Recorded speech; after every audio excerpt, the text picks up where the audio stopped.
दोस्तों विपिन जी से भी मैंने समय लेने की कोशिश की थी। विपिन जी मेरे साथ नहीं है, तो जो सेक्रेटरी के और सिविल के दोनों काम में अचीवमेंट मैं पूछूंगा शोएब जी से कि वो क्या अचीवमेंट पिछले 2 सालों की बताना चाहेंगे, सिविल की और आपने जो उनका सिक्योरिटी सेक्रेटरी जो उनका डेजिग्नेशन था उसकी।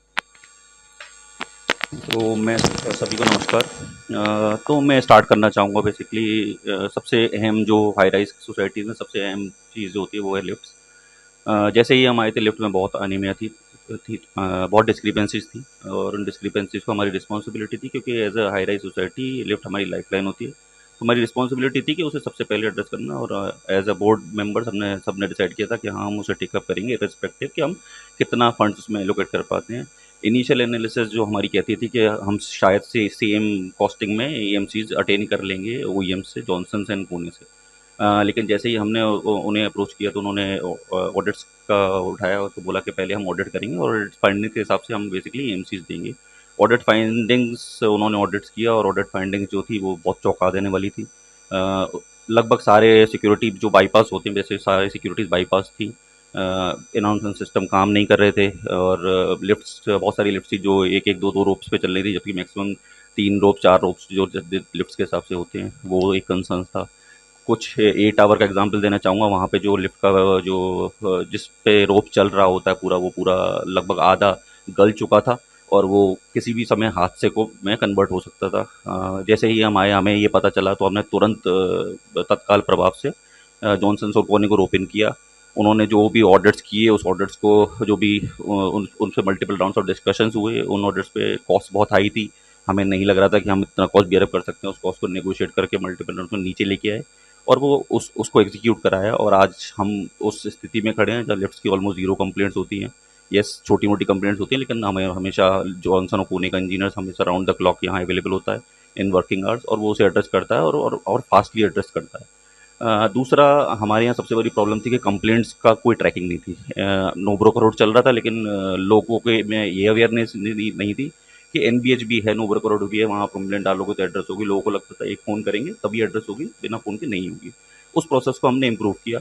हमने day by day complaint management system को इम्प्रूव करते गए, और बहुत सारे डिपार्टमेंट्स ऐसे थे जहाँ हम डेली कंप्लेंट्स एड्रेस कर पा रहे थे। आज की डेट में अगर मैं बात करूँ तो हम डेली कंप्लेंट्स एड्रेस कर पा रहे हैं। एग्जाम्पल देना चाहूँगा इलेक्ट्रिकल्स की कंप्लेंट्स, एग्जाम्पल देना चाहूँगा लिफ्ट्स की कंप्लेंट्स, एग्जाम्पल देना चाहूँगा कारपेंटर्स की कंप्लेंट, है ना, इवन प्लम्बिंग की कंप्लेंट हम डेली एड्रेस कर पा रहे हैं। हाँ, कुछ एरियाज़ हैं जहाँ पे सिविल की अगर मैं बात करूँ या पेंटिंग की बात करूँ, वहाँ कंप्लेंट्स ज़्यादा रहती हैं और एक कंप्लेंट में समय बहुत लगता है, तो उसको एड्रेस करने में थोड़ा सा टाइम लगता है, हो सकता है एक आध दिन का डिले भी हो जाता है। तो वहाँ पे हम कोशिश कर रहे हैं कि इम्प्रूव करें, लेकिन ऑब्वियसली सब एरियाज एक साथ इम्प्रूव हो जाए पॉसिबल नहीं है। तीसरा क्या था, इन आउट प्रोसेसेस जो थे हमारे पास, कुछ प्रोसेसेस नहीं थे। थोड़े टाइम में हमने हमने देखा कि कुछ प्रोसेसेस है नहीं, और स्टाफ्स भी बहुत ज़्यादा प्रोसेस की में फॉलो करने में बिलीव नहीं करता। तो हमने एक एजेंसी ओपन करी जहाँ पे हमने अपने स्टाफ को पूरा आउटसोर्स किया, और वहाँ से हमने प्रोसेस इंप्लीमेंट करना स्टार्ट करी है।